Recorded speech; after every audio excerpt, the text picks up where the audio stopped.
ایک سوال یہ کہ حضور صلی اللہ علیہ وسلم کا سایہ تھا یا نہیں، حضور اقدس صلی اللہ علیہ وسلم کا سایہ تھا یا نہیں، اس بارے میں دو قسم کی روایت ہے۔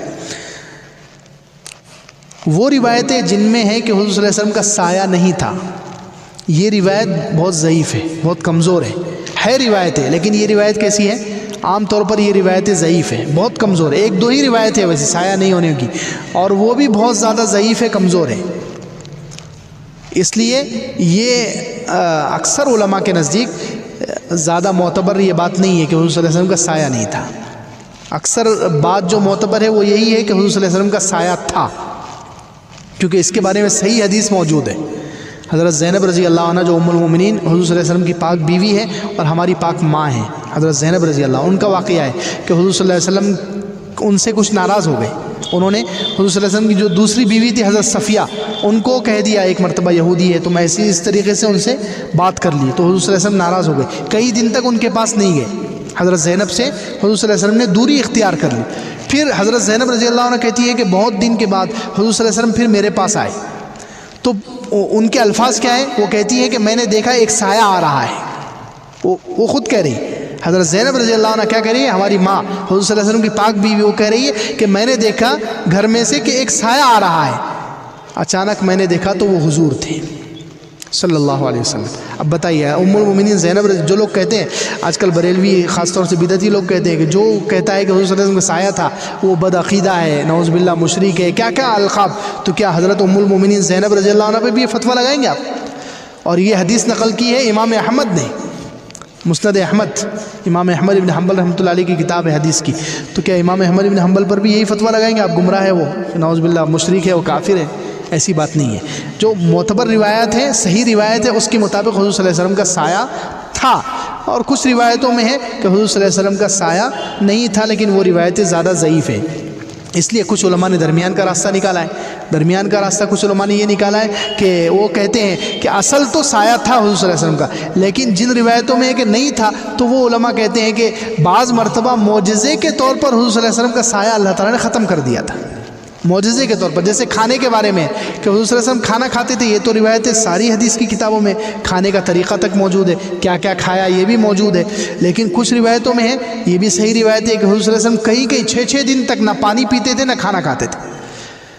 تو اب دونوں طرح کی روایت ہو گئی، ایک روایت میں کہ کئی دن تک کھانا ہی نہیں کھاتے تھے، ایک روایت میں ہے کہ کھانا کھاتے تھے، تو دونوں کو جمع کیسے کریں گے؟ تو بھئی کھانا حضور صلی اللہ علیہ وسلم کی عادت، کیونکہ انسان ہے، انسان کے جتنے لوازمات، یعنی انسان کو جتنی چیزوں کی ضرورت ہوتی ہے حضور صلی اللہ علیہ وسلم وہ سارے کام کرتے تھے، لیکن کبھی کبھی معجزے کے طور پر اللہ تعالیٰ حضور صلی اللہ علیہ وسلم کو ایسی طاقت دے دیتے تھے کہ کئی دن تک کھانے اور پینے کی ضرورت نہیں رہتی تھی۔ یہ تو ایسے ہی سایہ کے بارے میں بھی علماء کہتے ہیں کہ سایہ تھا، اصل تو یہ سایہ تھا، لیکن کبھی کبھی معجزے کے طور پر اللہ تعالیٰ نے سایہ ختم کر دیا، تو یہ حضور صلی اللہ علیہ وسلم کی خصوصیت ہوگی۔ لیکن یہ بھی اس میں ایک بات یہ بھی یاد رکھے کہ یہ بریلوی لوگ جو ہے عام طور پر بدعتی لوگ جو سایہ کا انکار کرتے ہیں، اس کی وجہ کیا ہے؟ اس کی وجہ یہ ہے کہ وہ لوگ حضور صلی اللہ علیہ وسلم کو نور مانتے ہیں۔ وہ کیا کہتے ہیں؟ حضور صلی اللہ علیہ وسلم نور ہے، بولے نور کا سایہ نہیں ہوتا، حالانکہ نور کا بھی سایہ ثابت ہے۔ اللہ تعالیٰ نور ہے کہ نہیں ہے؟ قرآن میں اللہ نور السماوات والارض، اللہ آسمان و زمین کا نور ہے، اللہ نورا ہے نا، نورانی ہے اللہ، اور سارے نور کا خالق ہی اللہ ہے، اللہ خود نور ہے۔ تو اب اللہ تعالیٰ کے بارے میں نور کا بھی سایہ ثابت ہے۔ وہ مشہور حدیث ہے کہ 7 لوگ اللہ تعالیٰ ان کو اپنے سائے میں، لفظ کیا ہے حدیث میں؟ سبعۃ یظلھم اللہ فی ظلہ، 7 لوگ جن کو اللہ تعالیٰ اپنے سائے میں رکھیں گے، جس دن اللہ کے سائے کے علاوہ کوئی سایہ نہیں ہوگا۔ اب بتائیے، اللہ نور ہے، اللہ کا سایہ، وہ تو اللہ کے سایہ نشان۔ ہم یہ نہیں بول رہے کہ ہمارے جیسا سایہ یا کسی مخلوق کے جیسا سایہ، وہ سایہ کیسا ہے وہ اللہ کی سایہ نشان، وہ اللہ جانے کیسا ہے، یہ متشابہات میں سے ہے، لیکن ہے تو لفظ تو ہے حدیث میں، کلیئر حدیث ہے کہ اللہ تعالیٰ اپنے سائے میں، ذل کا لفظ ہے سایہ اور اپنا سایہ، تو اللہ تعالیٰ نور ہے، تو نور کا بھی سایہ ثابت ہو گیا۔ اب کیا کرو؟ وہ کہتے ہیں کہ نور ہے اس لیے سایہ نہیں، اب نور کا بھی سایہ آ گیا، اب کیا کریں گے؟ فرشتوں کے پر ہیں، فرشتوں کے پروں کا سایہ ہے کہ نہیں؟ وہ نیک بندوں پر فرشتے پر پھیلاتے ہیں ان کو سایہ دینے کے لیے، تو فرشتوں کے پروں کا سایہ ہے، تو فرشتے بھی نورانی ہیں، ان کے پر بھی نورانی ہے، تو سایہ تو نور کا بھی ثابت ہو گیا۔ تو اس لیے یہ بات صحیح نہیں ہے زیادہ تر کہ حضور صلی اللہ علیہ وسلم کا سایہ نہیں تھا، حضور صلی اللہ علیہ وسلم کا سایہ تھا، اور سایہ ہونے سے حضور صلی اللہ علیہ وسلم کی کوئی شان میں گستاخی ہو رہی ہے؟ کوئی شان کم ہو رہی ہے؟ کچھ بھی نہیں۔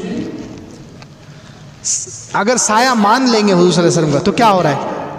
نعوذ باللہ کچھ کمی ہو جا رہی حضور کے مقام میں؟ کچھ بھی نہیں۔ جیسے حضور صلی اللہ علیہ وسلم کھاتے تھے، حضور صلی اللہ علیہ وسلم کے بیوی بچے تھے، تو بیوی بچے بولنے سے حضور کی شان کچھ کم ہو رہی؟ ایسے ہی سایہ انسان کی خاصیت ہے، انسان کے ہر انسان کے ساتھ سایہ رہتا ہے۔ تو یہ جیسے کھانا پینا انسان کی خاصیت ہے، بیوی بچے انسان کی ضرورت ہے، ایسے ہی سایہ بھی ہے۔ تو یہ مان لینے سے کون سی حضور صلی اللہ علیہ وسلم کی شان میں کوئی کمی ہو جا رہی؟ کچھ بھی نہیں۔ بلا وجہ کے یہ لوگوں نے جو ہے جھگڑے کھڑے کیے ہوئے ہیں، بلا وجہ کے نئے نئے عقیدے، نئے نئے مسئلے